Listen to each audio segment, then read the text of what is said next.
Bona nit. Hem celebrat Sant Jordi i semblava que no hi havia crisi. Carrers i places de tot el país a vessar de gent per donar novament una autèntica mostra de civisme en una festa que ha transcendit el simbolisme de la cultura i de l'amor, el llibre i la rosa, per convertir-se en una diada en què, sense reivindicar res, hem fet allò que seria el més normal, simplement exercir de catalans personalment i col·lectivament.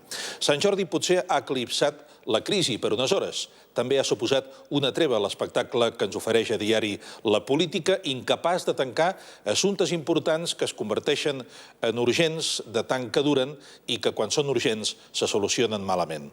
Passen les setmanes i en qüestions fonamentals per a aquest país estem com el Sant Jordi de l'any passat, esperant, suportant llargs i decadents debats incapaços de concretar res mínimament esperançador.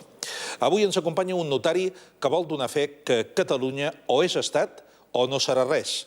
I no només en vol donar fe, sinó que ho predica arreu de Catalunya. Per ell, aquesta és l'única solució. Comencem.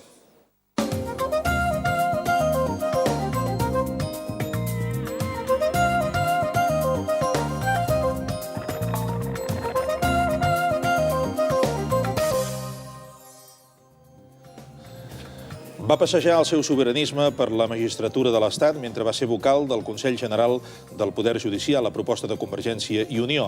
Ara és conseller nacional de Convergència Democràtica, però té evidents connexions transversals, producte en bona part de la seva activitat cívica. Un dels seus llibres, Catalunya sota Espanya, analitza agudament des del punt de vista jurídic i econòmic els problemes de relació entre Catalunya i Espanya. És president del Cercle d'Estudis Sobiranistes i ha arribat a la conclusió que s'ha de deixar de parlar de la idea d'independència per passar al projecte d'independència per convertir Catalunya en un estat. Alfons Lopeztena, bona nit. Què tal? Bona nit. Això no és fàcil. Em vol explicar com es fa? Es fa amb la democràcia.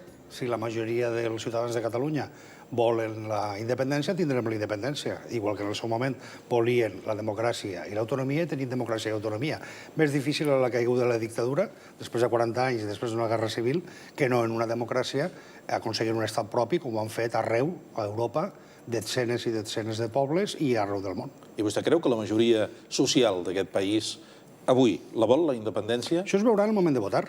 Això es veurà en el moment en el qual tinguem la capacitat de votar lliurement en un referèndum si la volem o no la volem, com van fer... Vostè ho coneix bé, perquè és un estudi del Cercle d'Estudis Sobiranistes que vostè presideix. Un 35% de ciutadans estan a favor de la independència i un 20% es mostren indecisos. Sí, això és un estudi que van fer no sobre enquestes pròpies, que no n'hem fet cap, sinó sobre enquestes fetes pel Centro d'Investigacions Sociològiques, que depèn del govern espanyol, i per l'Institut de Ciències Polítiques i Socials, que depèn de la Diputació de Barcelona, que es fan cada any. També són les dades que surten en les enquestes a la premsa. Per exemple, recordo enguany una de La Vanguardia que donava el sí a la independència en un 36% i el periòdico que donava un 34% sí i un 43% no. Si fa o no fa, aquestes són les xifres. Escolti, la seva aposta per la independència és una... Permetin que li pregunti d'aquesta manera. És una qüestió d'eficàcia administrativa o d'interpretació històrica? No, és una qüestió de mantenir un poble que està en procés d'extinció, com el president Pujol ha fet manifest fa uns dies en unes declaracions, pel fet que està en un estat que li va a la contra. És una qüestió de dignitat i és una qüestió de pragmatisme i d'eficàcia. Allò que necessitem, allò que volem, ja s'ha vist que a Espanya no podem tenir-lo. Per tant, es tracta de tenir un estat propi. Clar, però per tenir un estat propi, els primers que han de voler no som nosaltres. Han de ser els espanyols. No, en absolut. Com que no? M'ho expliqui. No, en absolut, senyor Puigdemont. A veure. Al món, tots els últims 60 anys s'han fet independents en 50 països. A Europa, la immensa majoria dels països europeus són independents del segle XX. Expliqui'm el mecanisme que s'hauria de seguir jurídic. El dret de l'autodeterminació. El dret d'autodeterminació... No està reconegut? Sí, que està reconegut en la Carta de Nacions Unides, d'una manera expressa. Però no a la Constitució espanyola. No, però la Constitució espanyola remet i l'estat espanyol és signatari de la Carta de Nacions Unides i del Pacte de Drets Polítics i Socials de Nacions Unides. O sigui que, segons vostè, és tan simple això com que hi hagi una majoria parlamentària o popular, però reflexada, diem, en una majoria parlamentària, que proclami això a través d'un... que munti un referèndum a Catalunya en el que el 51% dels catalans, per entendre'ns, voti sí a la independència. Exactament. Després d'aquesta votació, què passa? Després d'aquesta votació ve la proclamació de l'Estat, el reconeixement per altres estats i la subrogació dels drets internacionals de l'Estat del que formaves part, cosa que està regulada en els convenis de Viena de l'any 79 i anys successius. I els tancs arriben al cap de 5 minuts? Els tancs no hi arriben perquè no es pot reprimir una voluntat d'independència democràtica i pacífica per via violenta. Però la Constitució sí que ho diu, això de l'exèrcit. No, la Constitució... Això no depèn de la Constitució. És a dir, en cap... Diu que l'exèrcit és el garant de la unitat d'Espanya. Sí, d'acord, però, a veure, enlloc hi ha hagut una situació de violència per reprimir en un estat democràtic. Sí, no s'ho creu vostè, encara que ho digui. És que, per una banda, els espanyols no estan d'acord ara en fer això. Jo crec que la seva mentalitat ha canviat. Sí que estaven d'acord als anys 20, i va ser el cop d'estat de Primo de Rivera, sí que estaven d'acord, i va ser el cop d'estat, la dictadura i la guerra civil de Franco, però ara ja no. Entre altres coses perquè ja és un poble que s'ha acostumat a la democràcia, a la prosperitat, a la integració europea, i no volen tornar enrere a una dictadura per reprimir violentament la voluntat democràtica de catalans o de bascos. De fet, una enquesta l'any passat del Mundo, els propis lectors del Mundo no deien, davant de la pregunta de ¿apoyaría la intervención del ejército para impedir la independencia de Cataluña y Euskadi? I només el 30 i pico % del Mundo deien que sí. La majoria diuen que no. Aquestes coses, mire com les últimes independències europees dels últims 20 anys, no diguem-ne en el món, l'únic que ha intentat impedir-les per la violència ha estat Sèrbia, i el resultat ha estat que s'ha fet independent tothom. Però si Espanya ha retirat les tropes de Kosovo... Perquè no reconeix la independència de Kosovo. Perquè no reconeix la independència de Kosovo, que algú ha dit que això ho ha fet en clau interna espanyola. No les ha retirat, simplement ha declarat que les retirava, però com ha vist no ha estat capaç de retirar-les. Bé, però ho farà, almenys la intenció, la voluntat política és aquesta. Ja veurem, però en qualsevol dels casos. Vostè veu un escenari en el qual Espanya estigui, l'estat espanyol i les forces polítiques espanyoles, empresaris, entre ells, estiguin d'acord en quedar-se'n fora de la democràcia, de la globalització de la Unió Europea per establir una dictadura i una repressió violenta, per matar la gent pel carrer, per reprimir una voluntat democràtica, això ara ja no és possible.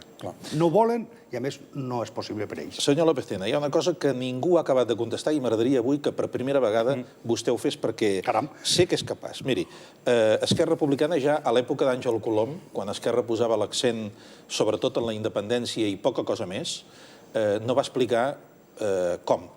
El com sí que potser ho va explicar, el que no va dir és què faríem una vegada anem per lliure o anem sols.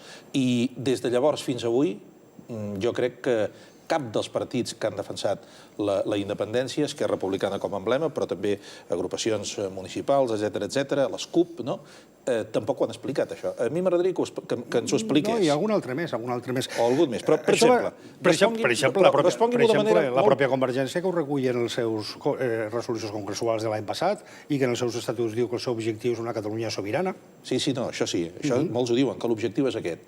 El que no diuen és que una vegada aconseguit l'objectiu, què passa? Com ens movem? Per tant, jo li voldria fer aquesta pregunta. Vostè, que diu que hem de passar a parlar de voler tenir un projecte per la independència, respongui'm, per exemple, com es configura institucionalment Catalunya independent? Una monarquia o una república? Em permet que li digui una cosa abans? Sí. És que, clar, aquí, a veure, jo crec que aquí el que ha passat és una cosa, i és que, si bé mai no s'ha exclòs per part de les forces polítiques catalanistes i per tant del catalanisme en general, l'objectiu de les majors quotes de sobirania, la independència, un estat propi, en la pràctica el que tothom ha jugat és a millorar les posicions dins de l'estat espanyol. Entre altres coses perquè sortíem d'una dictadura i s'havia de consolidar una democràcia. Això que en dèiem peix al cove.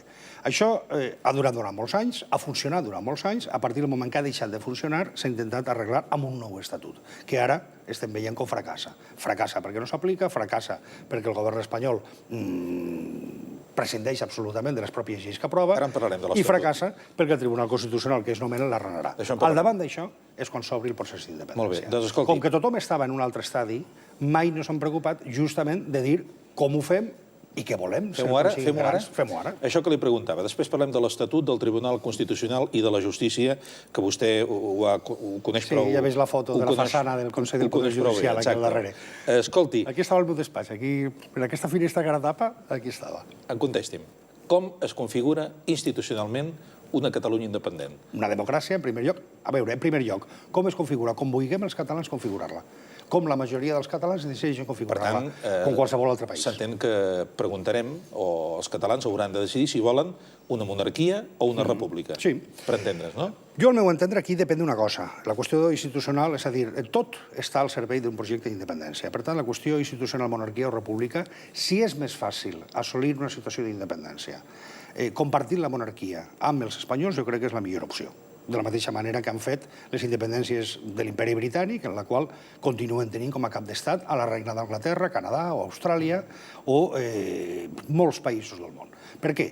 Perquè és una situació en la qual s'hi mantenen els vincles tradicionals que n'hi ha hagut.